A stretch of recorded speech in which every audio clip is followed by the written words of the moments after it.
Okay. Test 1, 2. Cool. I think this works. Hello. Things look a little bit different. Oh,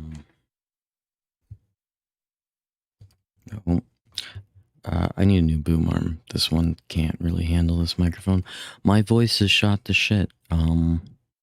Also, this isn't the camera that I normally use. I'm now using the Ricoh GR3. It's a prime lens. I can't zoom in. I could switch over to I could look for the button to do a digital crop to 35mm, but that's too much effort.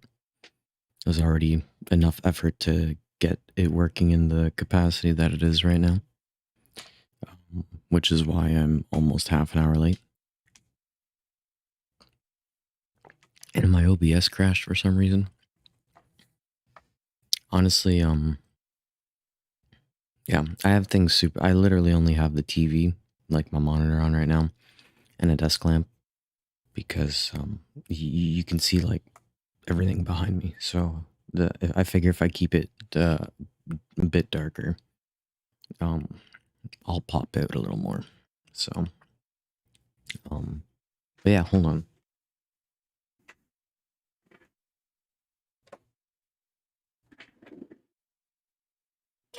Yeah, I was using this thing before, the Panasonic TM900, but I figure I would try this camera today because why not?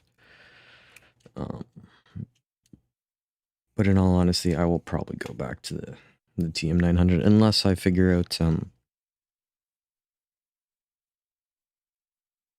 the digital zoom on it. Then maybe. I think because this is what, a 28mm equivalent. I think 28mm is a little bit too wide for me personally, but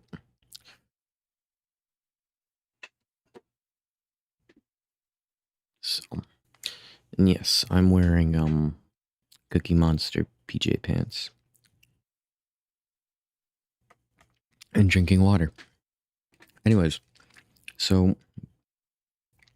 earlier in the day, way earlier in the day, Blackmagic Design had a product stream, and they announced a bunch of new stuff. So I'm gonna give my thoughts on it.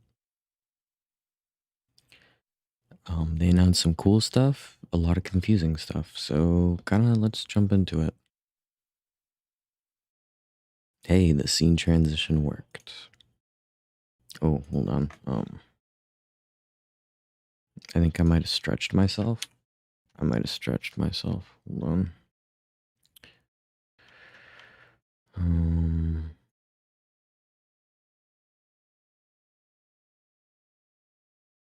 Oh.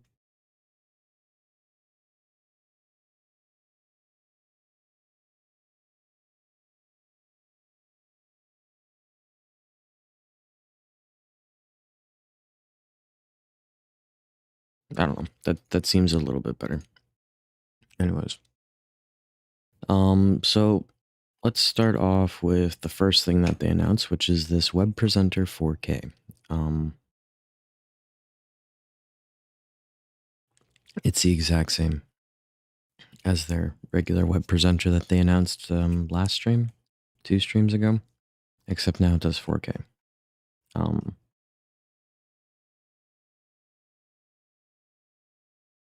And it's $700.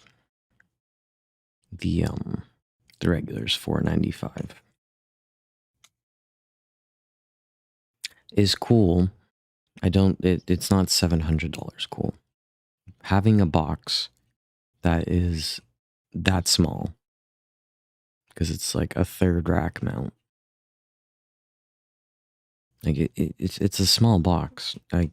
The fact that it can stream 212.160 p60, so 60 frames a second in Ultra HD, is really cool for the size that it is. Is it $700 cool? I don't think so, because the only way that you're using this is when you already have devices to hook into it, and you're not going to buy this as just a capture card. Even though you could use it as a capture card, as it has a webcam out. And the webcam out as far as I understand it, also does Ultra HD over USB. So a $700 USB capture card for 4K Ultra HD. That also streams in 4K HD, UHD. It's really cool.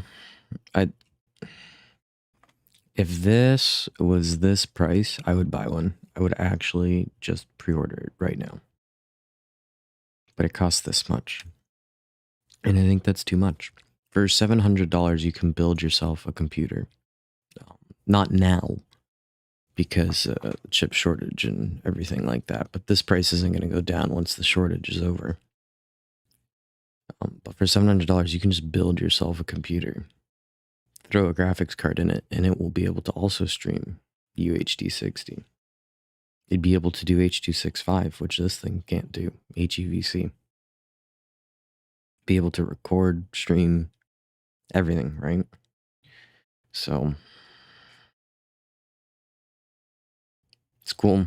I don't know if it's that cool. Because realistically, like, if you're not compositing or anything, you just need, like, a decent processor. Even something with Intel QuickSync would probably be comparable to this, if the QuickSync can handle UHD. But if not, you know, the cheaper of an NVIDIA graphics card, pair it with that, and then good to go. $700 is a lot, but it is super compact. It is super cool. I just think it's too much, personally. For the, like, it's super tiny, as you can see here. Very tiny. Compact 1/3 U design.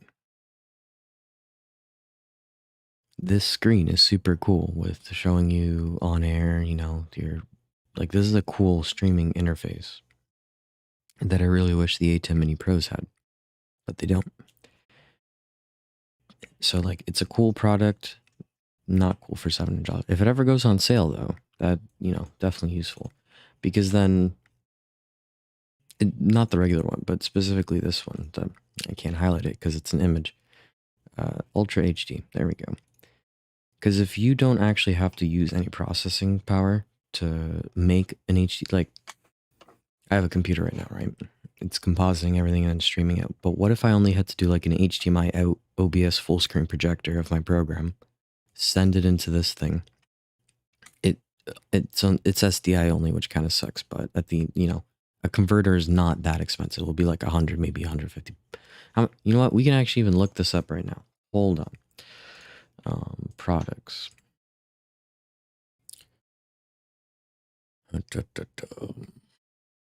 Broadcast converters. And we need 6G.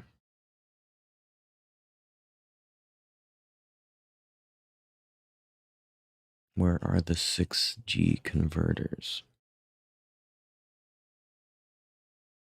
No, we'll start with mini converters.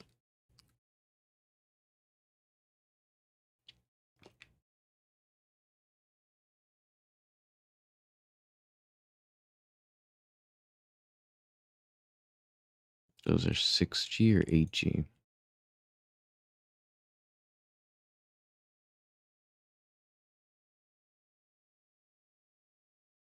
Okay, well that's 12G. In either case, it looks like their most expensive converter is $185.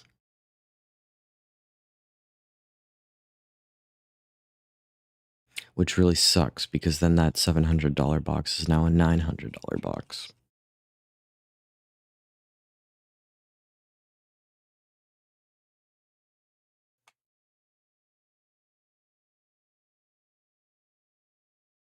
Okay, these are 6G. I just can't read. 145, mini HDMI too. Yeah, because I believe 6G only handles 30 frames a second.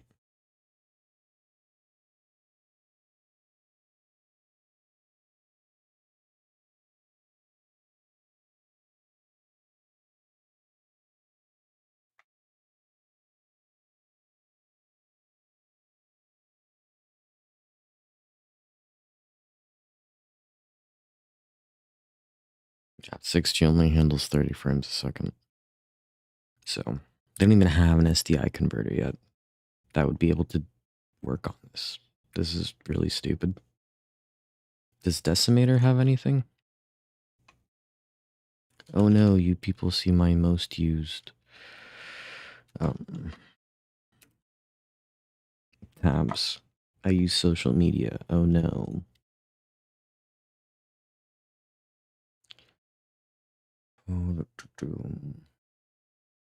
Mini converters. Here's a 12G cross.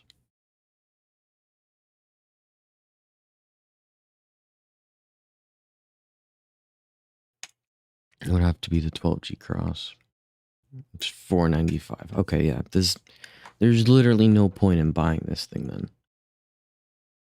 You can't even get a reasonable converter to SDI to do 4K on it.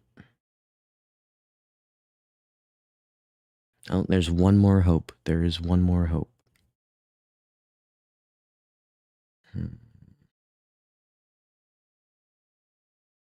Deck links generally have output.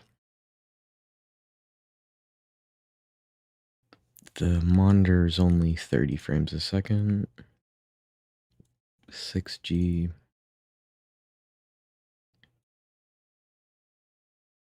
12G, okay. If you buy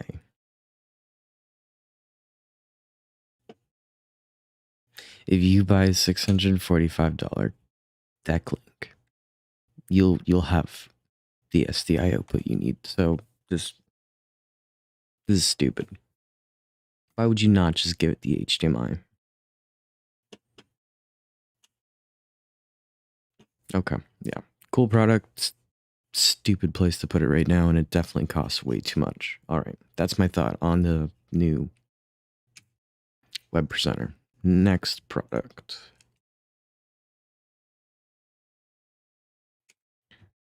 The HyperDeck Studios. They spent forever. Actually, hold on. I have a little notepad here. Web presenter 4K. Cool product.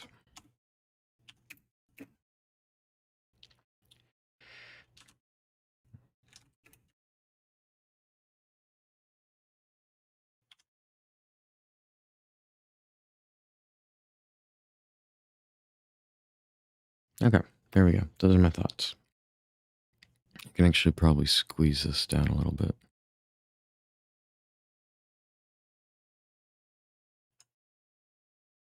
Now I have more room for chat. Ah, yeah.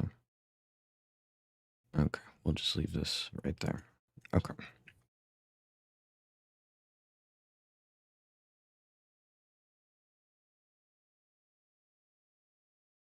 It is a good thing I had the foresight to mute my microphone.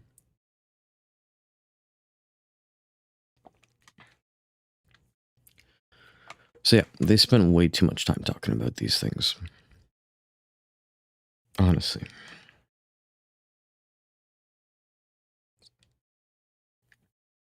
You have this little one that does SD cards. You have this little one that does SD cards, has bigger buttons and a headphone output. And then you have a bigger one that has two SD card slots. And then you have the same bigger one, but it does 2160p. Like Ultra HD. And they spent forever talking about them. Why? Why did you spend so much time talking about them? I honestly don't. I don't think these really have a place.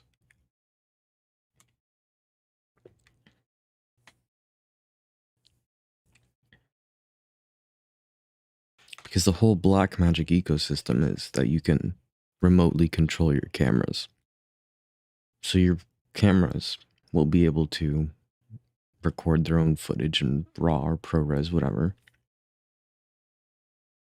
If you're doing a show, yes, with a lot of hardware switching, not computers or anything, yes, some sort of recorder makes sense.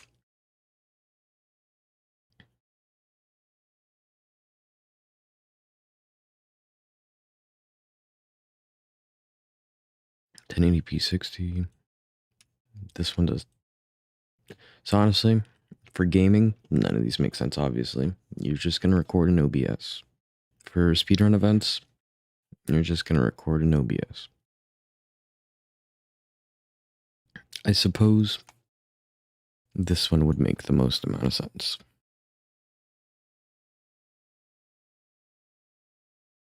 Because you can just record to SD cards. And then, because they're dual slot, you know, you buy 2 SD cards. SD cards are pretty cheap.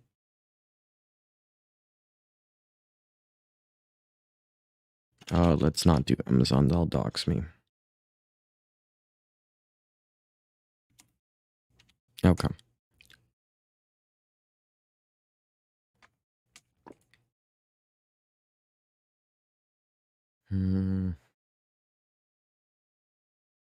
Where are SD cards?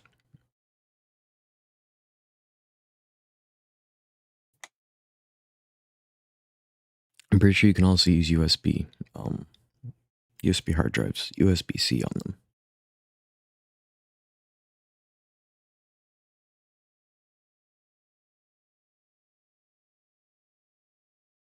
All right, there you go.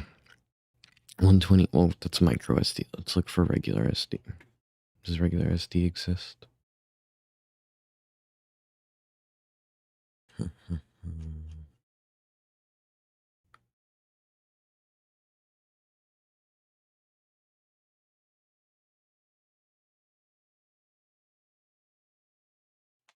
Okay, so you can buy a Class 10 UHS for $26.99, 128 gigs. I believe that's fast enough for 1080p. So 128 gigs storage for $26.99.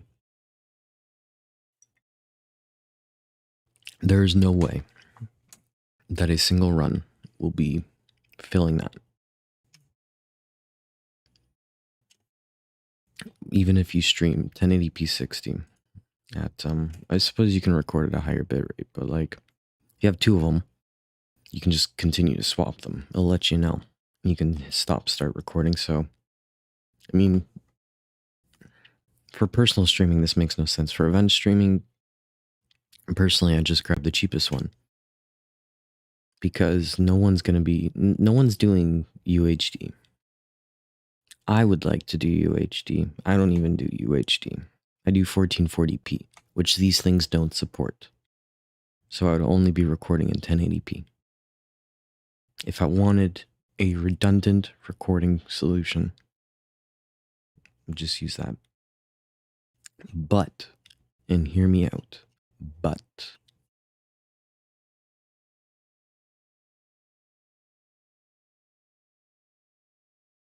yeah, the most expensive model can do H.265 and UHD.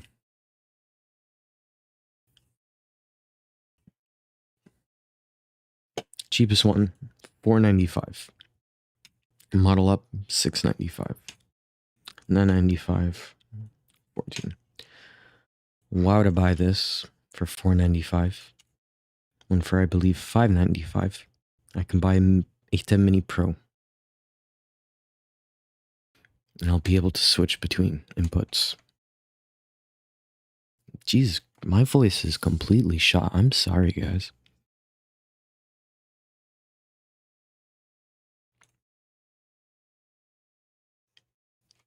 Give me a second.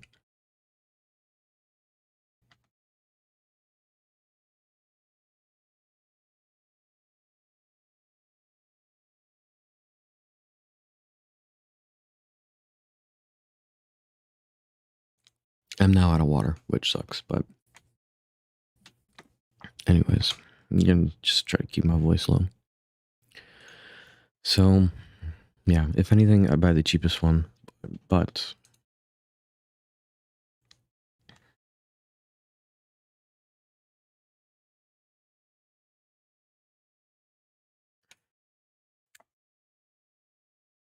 an A10 Mini Pro costs $495. You know what an A10 Mini Pro can also do? It can also record to SD card or USB-C hard drives. To record to SD card, you just need a USB-C hub that has an SD card slot. I've done it. And this has more functionality because you can also use it as a backup switcher.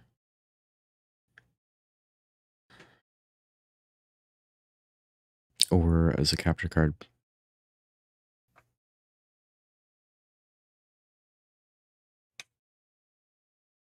I mean, it does do the whole time code, and if you're in like a real studio production environment, okay. I'd grab this one. I wouldn't grab the rest of them.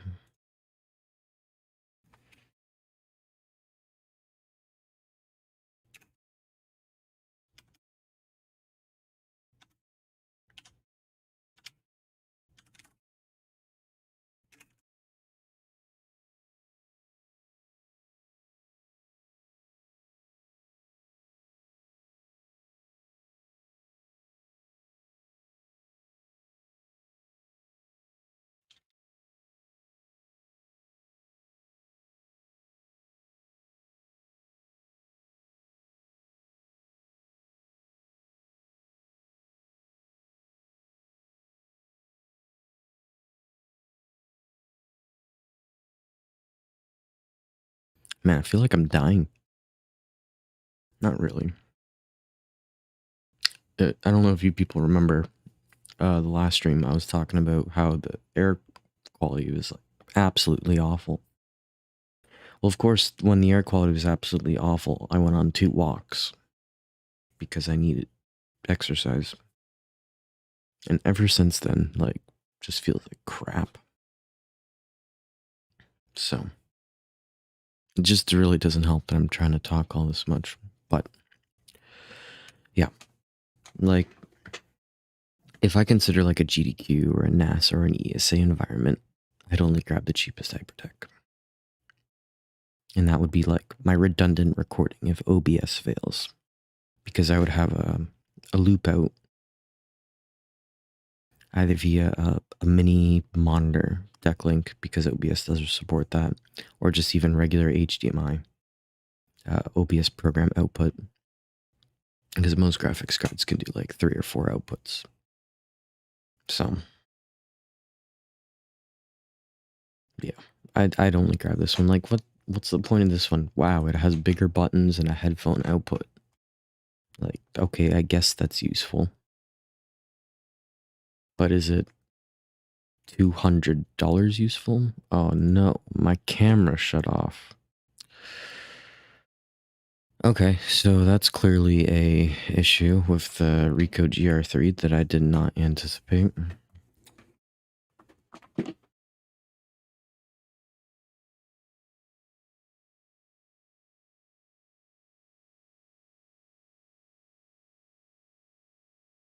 also really warm. So we'll see what happens. Anyways. Yeah. So that's really it. This is really cool for $1,000 because of the fact that it has the can we look at the back?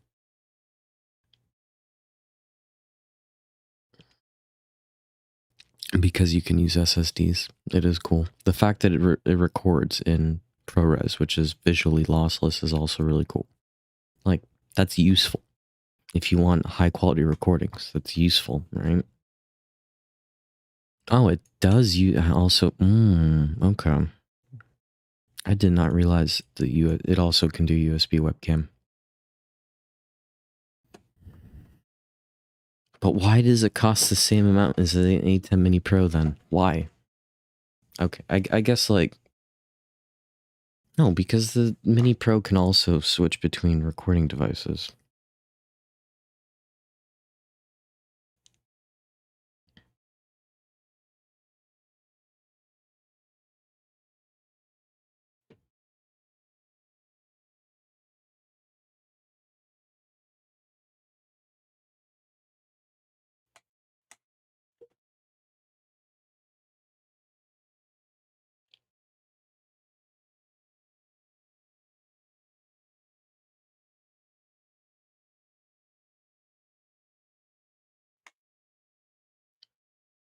I believe that's HDMI in. Let's just look at the tech specs.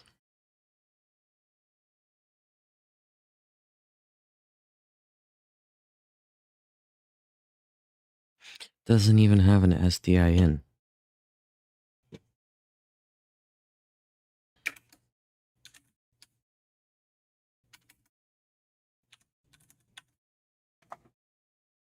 Yeah, this is useless for again. For maybe things I do at work where we have an SDI switcher, this would make sense. I mean, to be fair, with a cheap adapter from Blackmagic, you can switch SDI to HDMI. That's going to add on an extra $50 to the cost. So why would you do that when you can just use... also, I feel like my face is not in focus. Let me just refocus my face.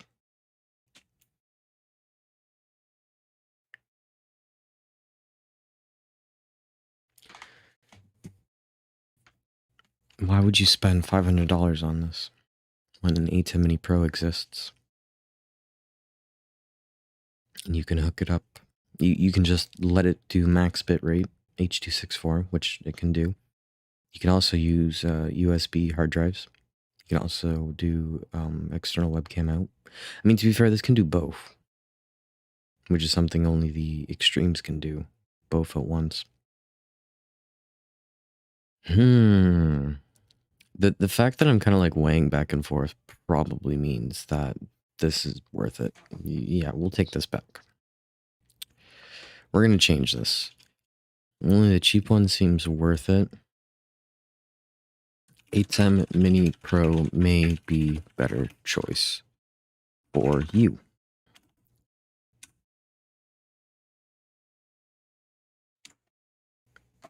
There we go. I think that's the conclusion I'm coming to, because this also would work as like a webcam out for Zoom calls and stuff like that. So it'd also work as a capture card. It has the dual SD card recording slots built in, which is nice. It has, you know, transport controls. You can see that all here. It has a bunch of controls that the A10 Mini Pro doesn't have. You can still do the USB out like an A10 Mini Pro can. It even has a loop through function, which the A10 Mini Pros do not have. So that could be super useful. If you're doing like a live speedrun event like a NASA, an ESA, a GDQ, you have your output going to the projector in the room. You could literally have your output going to the projector, first go to this, then go to the projector because it has a loop through.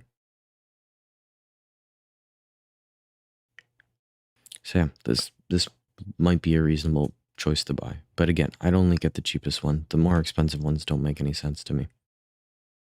And again, you can spend you can buy two 120 gig SD cards for 30, and that's Canada computers. That's Canadian. I'm sure Amazon or something in the States even has it cheaper. Maybe, you know, SD cards go on sale all the time. So maybe even buy bigger SD cards. I'm sure it supports them. So,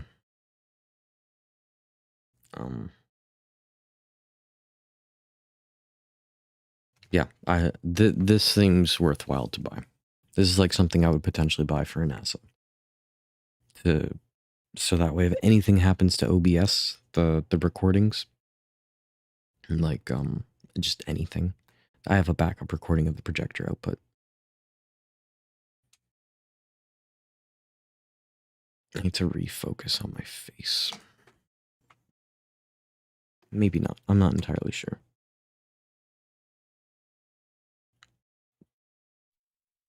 Oh no. I definitely do. I'm blurry. Hold on.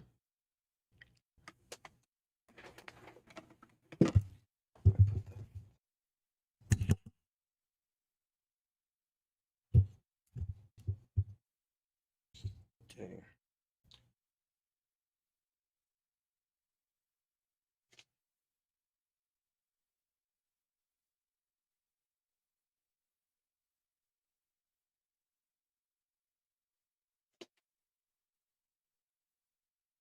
All right. Well, that's a little bit better, anyways. Okay. Okay. I guess I'm not using that camera right now. Give me a second.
All right, let's see if this works.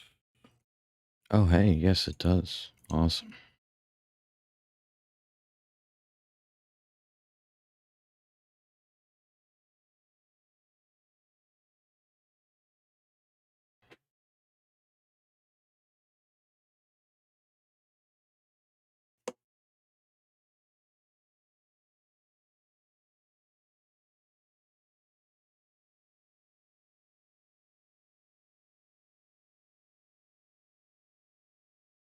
Mew. Okay.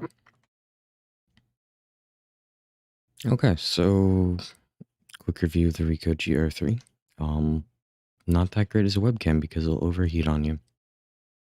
Maybe if I remove the battery, I bought a dummy battery. It doesn't work.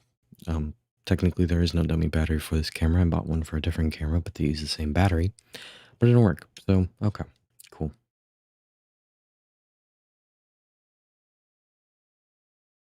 That was a hell of a sneeze. Oh boy. Anyways,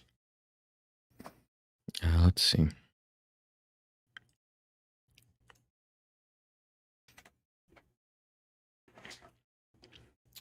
So yeah, I'd only get the cheapest one. 422, that's cool. Oh, it can even take in UHD over the SDI. That's cool. Or HDMI. You can feed it 4K 30. It'll still record 1080, but you can feed it 4K. That's really cool, actually.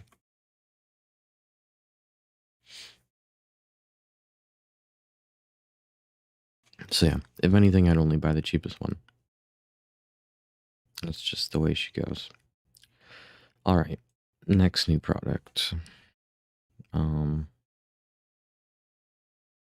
The studio camera. Oh boy. Do I have some thoughts for this?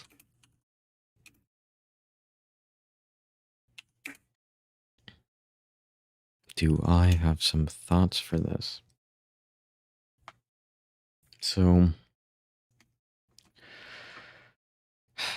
they announced these things.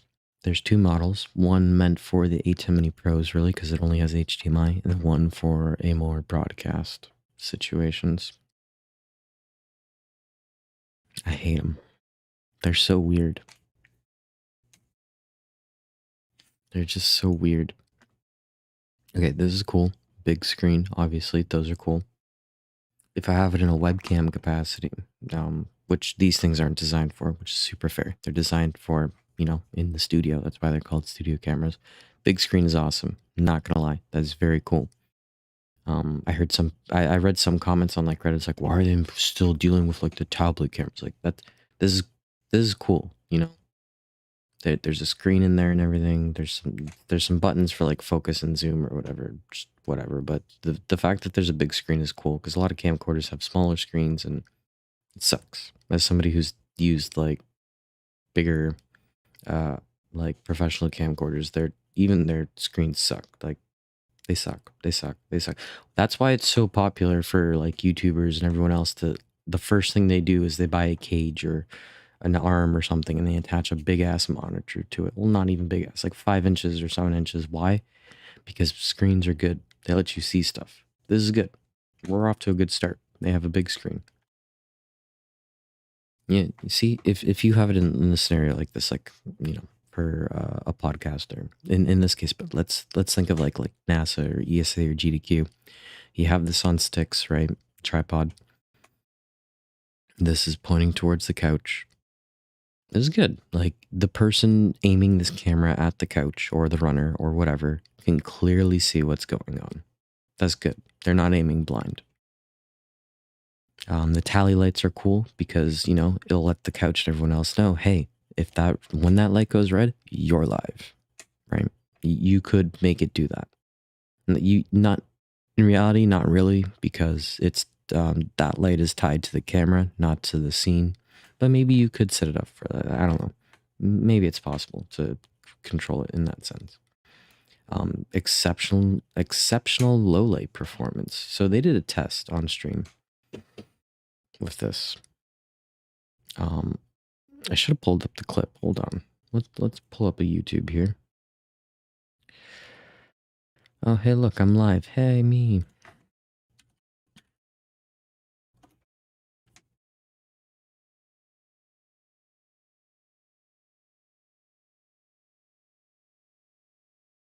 Oh, this cuts it out. Okay. Camera.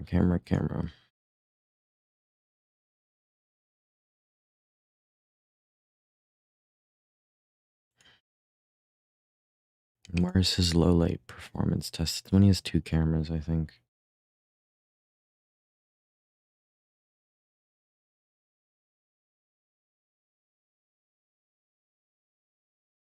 No, it's only one. Where is this low light performance test?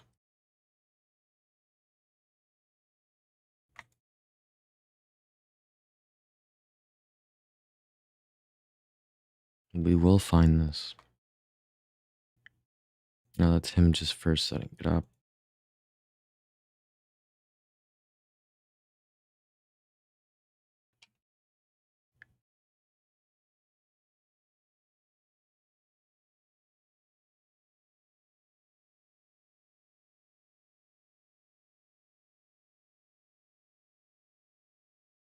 Yeah, it's a focus thing and zoom thing, which we will get to because they're very stupid. Like I don't understand why they came out with them. They're cool, but for this camera, they're really stupid.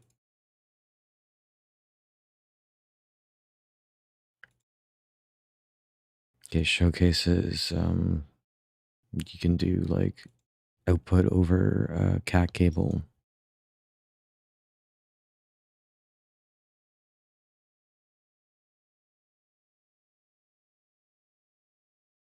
Did they remove the low light test? Because I can't find it. I have a screenshot. Hold on.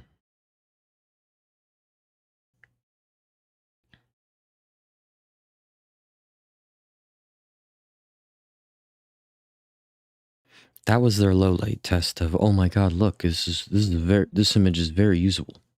Image is okay. That's not okay. Like, yes, I get the fact that only the only light is these little lights here. And this cupcake, like those are the only light sources, but this is an awful image. Like you can't use this.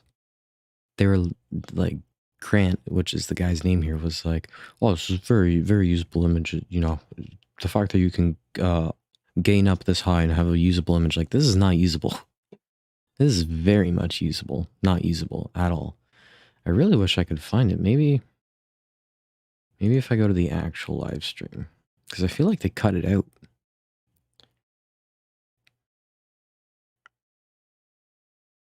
Like,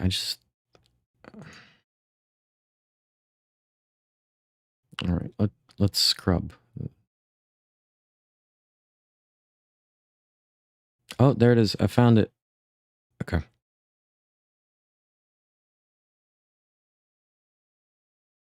No sound here, obviously.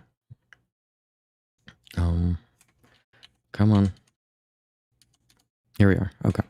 So he's explaining that, the previous problem with the studio cameras was that low light, so we're going to show low light. Okay.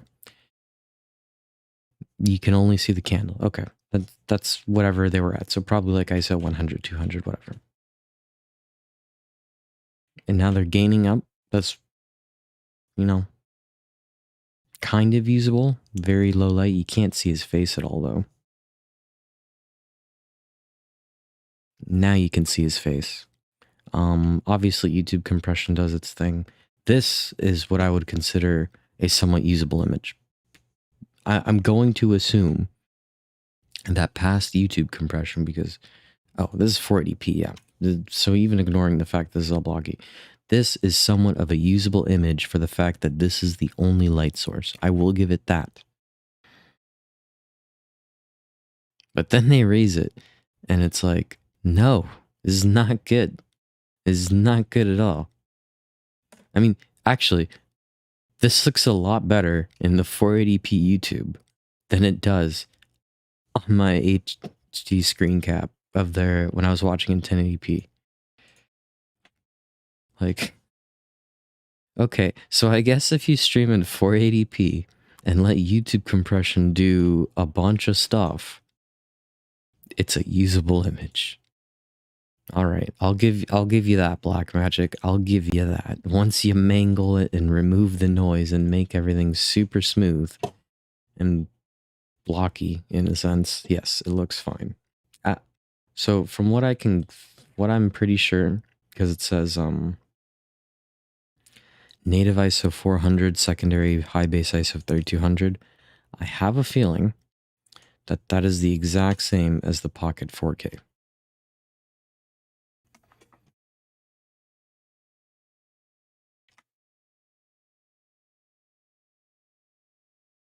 Why are you...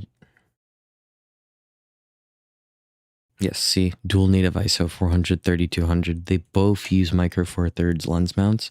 So I have a feeling they just took their Pocket 4K sensor guts and threw it into the studio camera, which is fine. That's definitely an improvement from what they previously had, as far as I understand. But that's where we start to run into some problems here. Because all these features, very cool. Let me get to the 4K. Okay, so Pocket 4K has a 5-inch screen. Studio camera has a 7-inch screen. Okay, so the studio camera is clearly better in the screen. The studio camera has a 12G SDI, 10G Ethernet, an HDMI out, broadcast power, XLR dual USB-C, mic jacks, headphone output. Like, this is a lot of features. The Pocket camera, the 4K, only has is the Pro 6K Pro, so we can ignore it, all the same, but take away an XLR jack. So that's pretty cool. They can both do LUTs. They can both record to USB-C discs. And this can even do their Blackmagic RAW. So that's really cool. This comes with Studio, Resolve Studio. This doesn't. I looked through the specifications on their website where it says software included. Does not include DaVinci Resolve Studio. This does. It says big tally light. This one only has like a little tally light. So, studio converter. This costs $12.95 for the basic one. The 4K also only costs $12.95 for the basic one. But this basic one... No. This is where we run into issues. This basic one... Let's zoom in a bit. Okay, dual microphone. Oh, wow. Okay, that, sure. If you're going to be using the camera audio, sure. We'll move this up a little bit to help. Now we run into problems here. Because this is the Pro. We need the Plus. Yes, okay. Oh, look, all this expansion is gone. We literally only have an HDMI out, the power, the two USB-Cs, and then the regular mic and headphone. So yeah, you can mount like the video shotgun mics and all that stuff, but you can kind of do it with this one too. Hmm.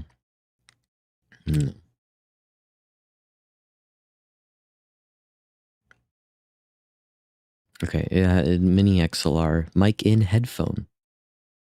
Mic in headphone, okay. USB, okay, this one has two USB expansion ports. This one only has one. Full-size HDMI, full-size HDMI. 12 volt power somewhere. Okay, battery. Yeah, 12 volt power, 12 volt power. Okay, so these are pretty much the exact same camera, except this one has a bigger screen, like different buttons, different use cases, dials and stuff like that here. This one obviously doesn't have the dials and stuff like that, but you know, still possible. There's your iris, there's your focus. Pretty sure these programmable buttons also do iris and focus. But they cost the same.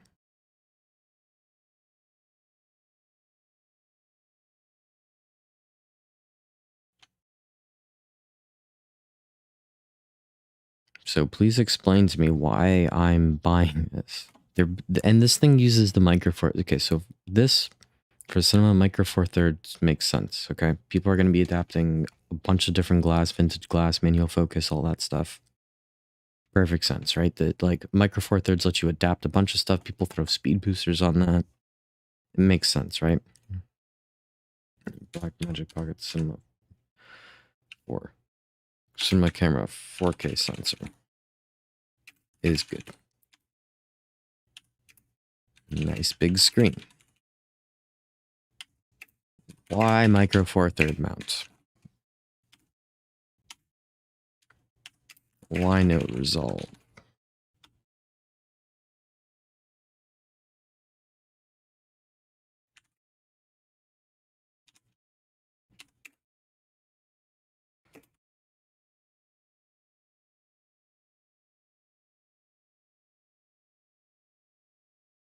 That's pretty much my thoughts. So the Pocket 4K, yes, it has a smaller screen, but it's going to be the same adjustments and focusing. They both have the remote HDMI to use with an A10 Mini. Okay, the Studio has a bigger screen, but they cost the same.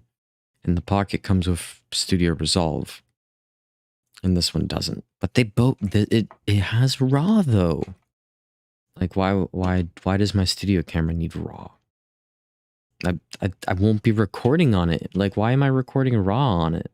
It makes no sense. And if it does, why aren't you including the copy of Resolve with it so I can actually do something with that RAW? It doesn't make sense.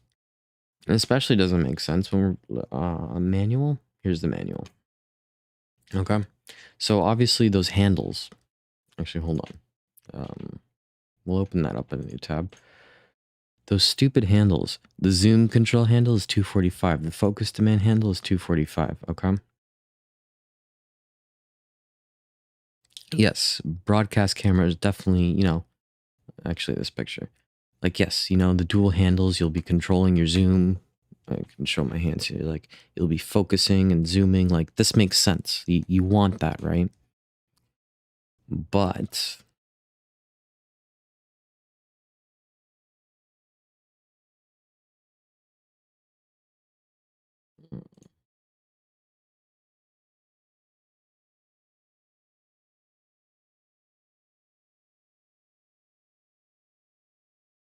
nope, that's not what I want. I want,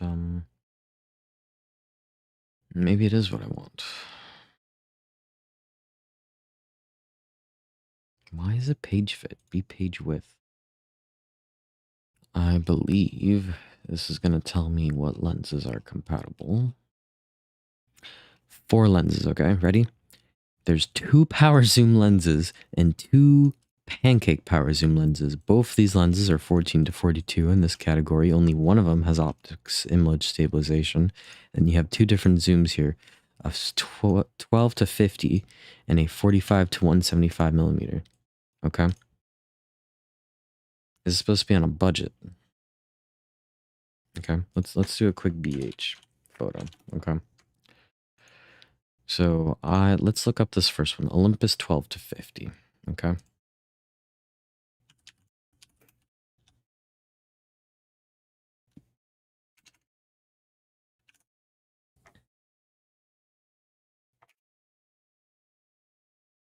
Why is this lens not even popping?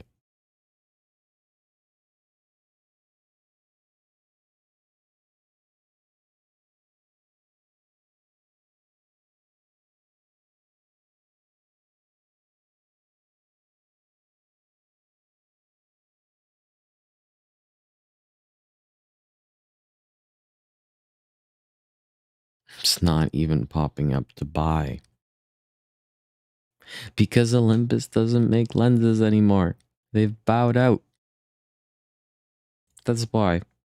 You can't even buy this fucking lens new anymore. All right, that's fine. Let's go for the Panasonic Lumix Vario. Oh, by the way, these both have variable aperture iris. So that means when you zoom in, your image is going to get darker. Yay me. All right, let's see how much this lens costs here. See how much the one lens that I can use, the first lens that I'll be able to buy new costs to use with this. $397. If I buy $500 worth of handles, I'll be able to use my $400 lens to have the camera operator control the zoom and the iris. Who thought this was a good idea? Who? Like, why? Why? This makes no sense. This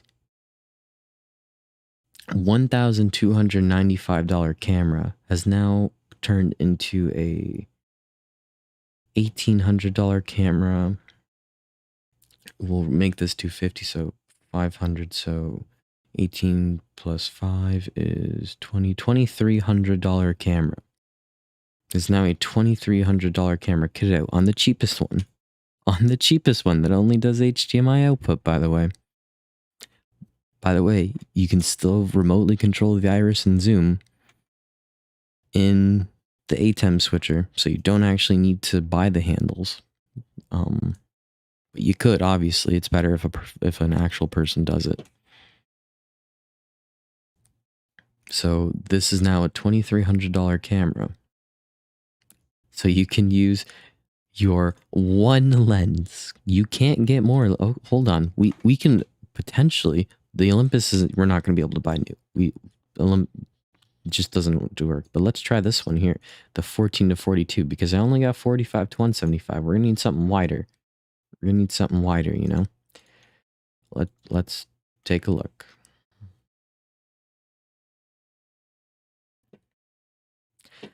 It's the same cost. It's three. Assuming we buy both lenses new, we're now getting close to $3,000 for $500 worth of handles. The handles cost more than any of the two lenses you can buy new. This thing works with two fucking lenses.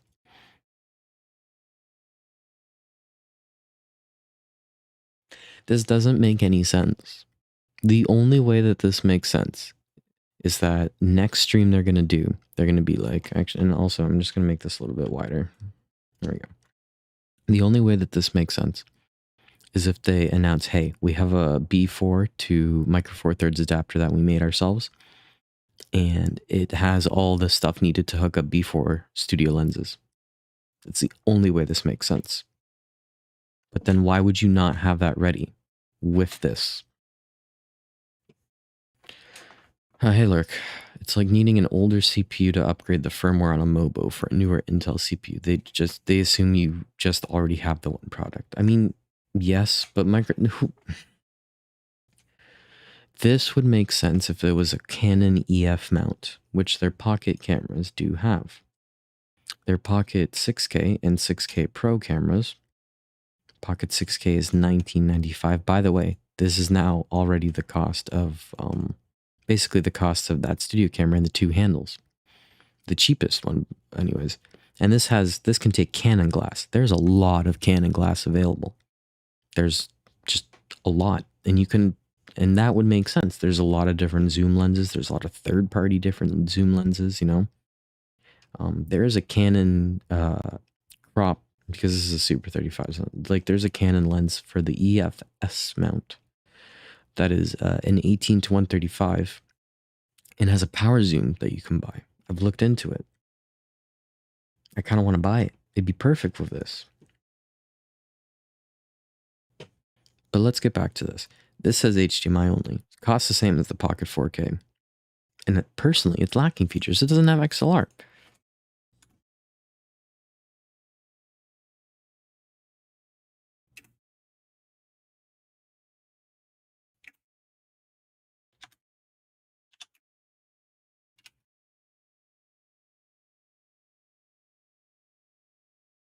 The Pocket 4K has XLR. Right there. Mini XLR with phantom power.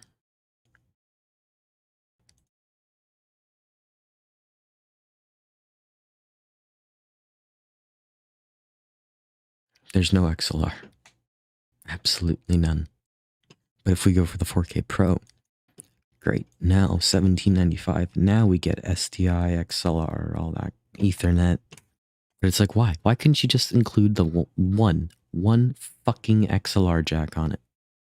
Their logic was like, oh, you know, there's a lot of good like video microphones that you can plug in with the headphone jack.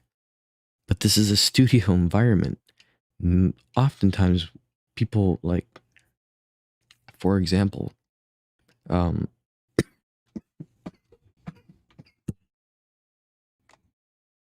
sorry, I did not mute in time. I need a better mic arm. Maybe I should invest in a proper boom or mic next. Might do that. But anyways, you pull XLR to the camera because XLR can go very far. You know, talk back and forth. I can hook up a microphone to it. I can send a feed to it for like backups, everything. This thing can record. By the way, there's no XLR jack, so you can't send your audio to the camera as a backup recording for the audio. Like this camera annoys me like this. Honestly, this could have been the camera that I've been looking for to buy for like NASA and personal use and everything. But they done fucked up because I'm not paying this amount for a Micro Four Thirds. Like,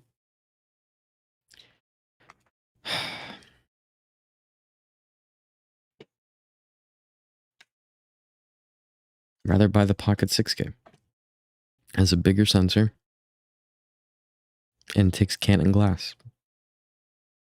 Wow, I don't get the handles for the tripod, and wow, the screen's a little bit smaller. Comes with a copy of Resolve, which means that this price is actually like $300 cheaper once you take out the cost of Resolve. Same with this camera. Like, it's just so stupid. This camera's stupid.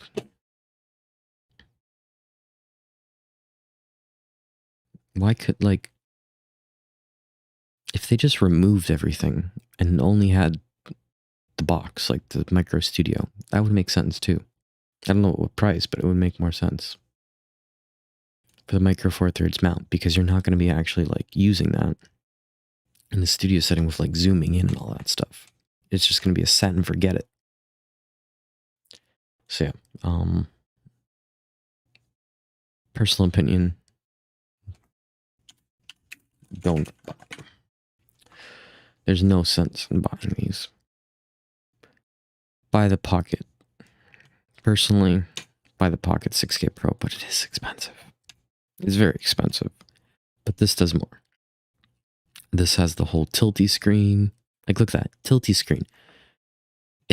This thing doesn't even have a fucking tilty screen.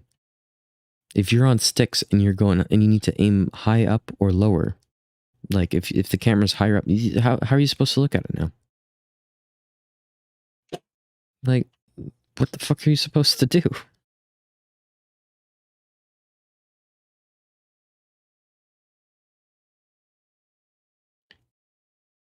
Just hover over it? Like, this one at least has a tilty screen, so you can tilt it up or down. So, you know, if I'm trying to get the shot, I can look down. I'm on sticks, and I can just like slowly pan to grab the shot that I need.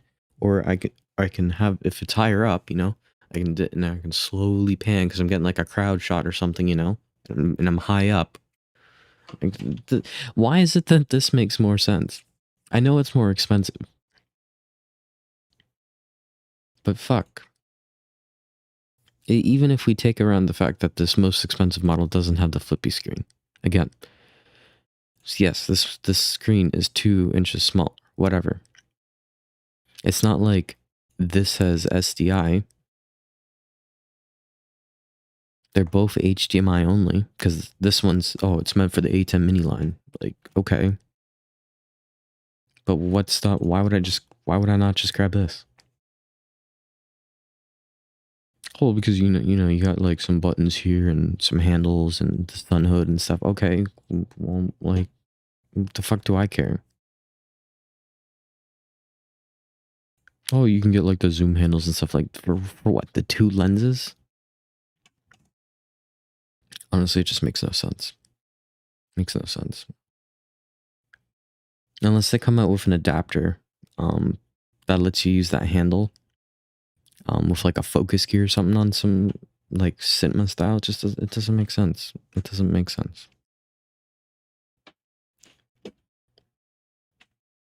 Okay, but yeah, those are my thoughts. I've been live for about an hour, a little under an hour. Yeah.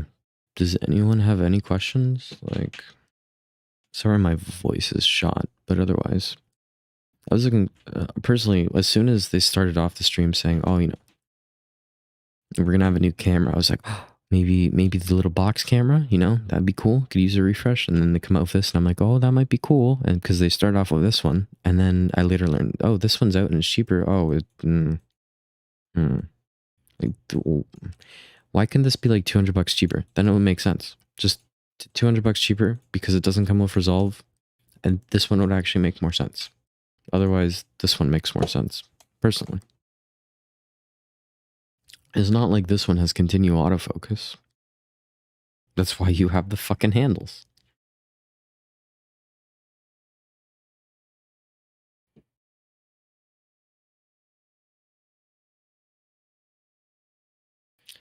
I thought they were gonna also do a refresh to a product, because throughout the whole stream, if you look, oh yeah, I don't know if you saw this, Lurk, but this is their low light test. So, you know, can't lit a candle. Now only the candle's lit. Actually, let me turn this to HD. Oh shit, they streamed in 4K. Nice. We'll do 1440p. Okay. So you can't see his face. Oh, too much.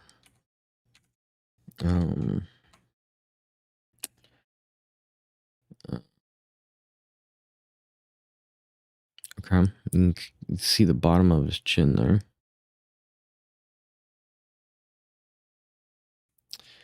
You know what? It's okay.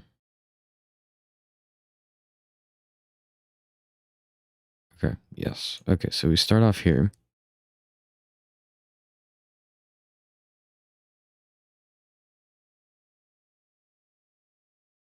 Let's go back. Like, why are you doing this to me? We'll just rewatch this scene again. I don't have sound playing because screw it. Okay, so all the lights are off. Now they're gaining the ISO up. Okay. You can see the bottom of his chin. Went a little bit higher. You start to see more of his facial features there. This is like, personally, as where I would keep it. It's already starting to get a little bit noisy. But this is an acceptable image right here for low light. And then they gained it all, like, this is the maximum ISO of this camera. And he's like, oh yeah, this is a good image. Actually, let me add my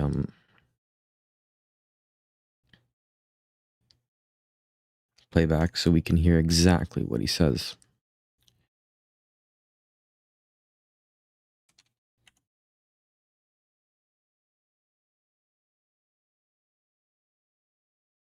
I would like one of these to play with when I was a kid.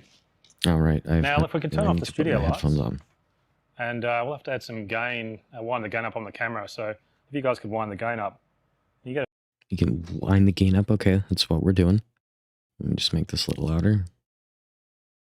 A feeling for what the camera can do in low light. So that's 36 dB again, of course. It's amazing you can actually run the camera that high. It's amazing you can actually run the camera that high. I mean, it's really not that amazing because you can always throw more gain at a sensor and get the image brighter. It's how usable that image is the question. That's always been the question. There's a bit of noise at that gain setting, but a little bit of noise. That's a lot of noise. Like, look at that. All the blue, green, red noise going on everywhere. It's constantly shuffling around. But I might have to tweak the color temperature a little bit, but you can see, I have to make sure the iris is open as well. But you can see the image is okay, and that's just... The image is okay. It's a fucking rainbow snowstorm. It's like everything's literally gray. Like, look at this. His shirt is the same as the fucking darkness under the table and the top of this. It's all the same. But the image is okay. No, it's not okay.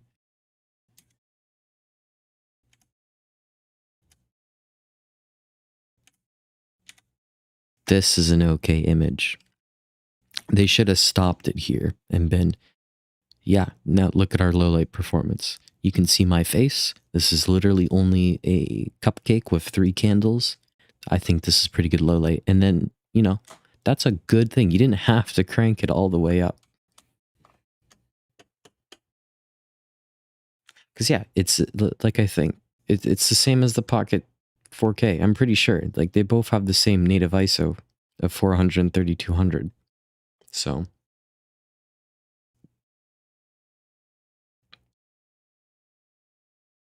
I really thought, going back,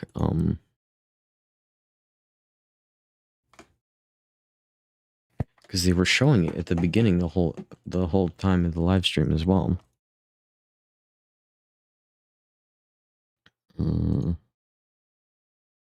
See right there, these TV studio. I really thought.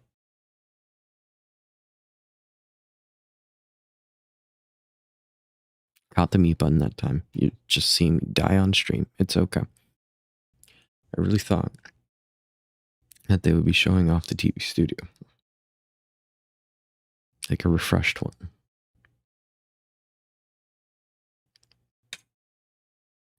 But this thing sucks.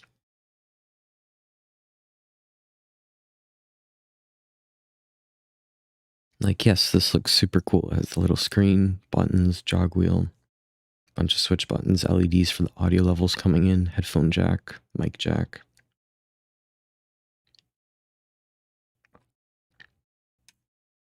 The back has 4 SDI inputs, 4 SDI outputs for loop through, an aux out, a program out, multi-view out, 4 HDMI inputs, XLR inputs. Like, this is awesome. This is the switcher you want.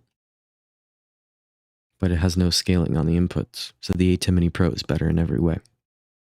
From a video handling perspective. And when that was in the stream, I thought that, oh boy, are we getting a new version of this? Because I actually wanted to buy one of these.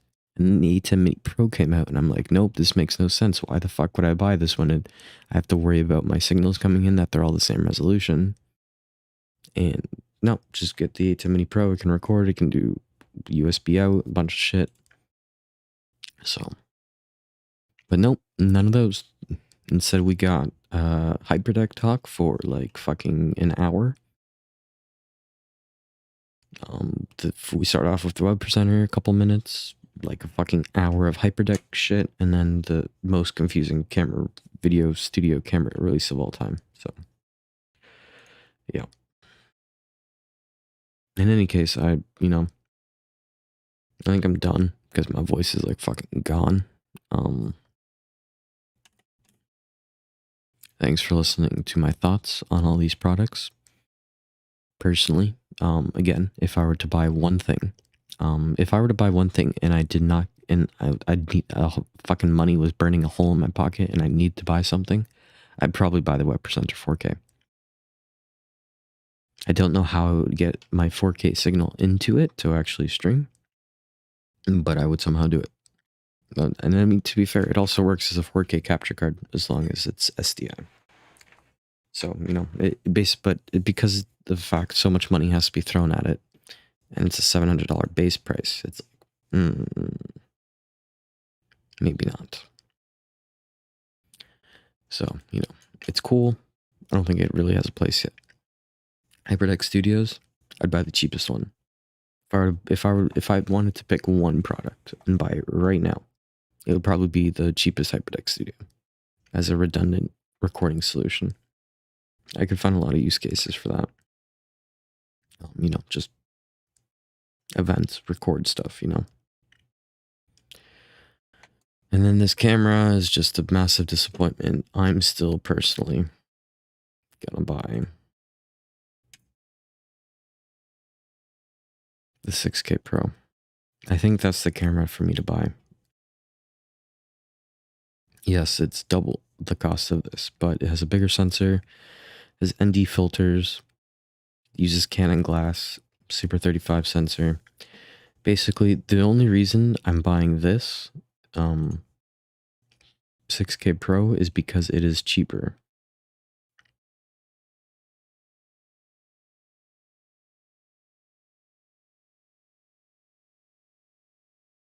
Where is the broadcast? Oh, right there. Cheaper than this Ursa broadcast. This Ursa broadcast is $34.95. Pocket 6K is $24.95. This is a whole $1,000 cheaper, $800 cheaper than this. Which is, look at that. The 4.6K G2 is $5,995. The broadcast is $3,495. This is, so basically the reason is because this is the upgraded version of this, and the price difference between these two is absolutely worth it. This one, it's always tempting because of the whole speed booster aspect. But the fact that, this has the tilty screen and the ND filters, by the time I kit this out with a screen that I can tilt with the ND filters and everything and the speed booster, it's going to cost me the same as this. So I prefer to buy this. Might be a little bit cheaper. This is worth it to have it all in one consolidated package. The reason I want this is because it's cheaper than this. And I really would like something like this. But I'd absolutely want something like this. But that is too expensive and definitely not really good for like a webcam use case. And this is good, cheaper, but only takes these lenses and not that great as a webcam use case because it's just so big. It would work for like NASA because I can put it on sticks and be fine, but this is perfect. I'm waiting for like a deal or for one to go used or something. So in either case, yeah, I'm literally not going to be able to talk soon. So thanks for tuning in, guys, for this DGen hour stream. Once my voice improves, I'd like to do an outdoor stream on my patio just as a test. Maybe I'll barbecue or something, I don't know. Or just take chat questions, Q&A, do a Curious Cat or something. I just want to test an outdoor stream using only my 810 Mini Pro. So, yeah. Till next time. Thanks, guys. I'll see you later. Bye-bye.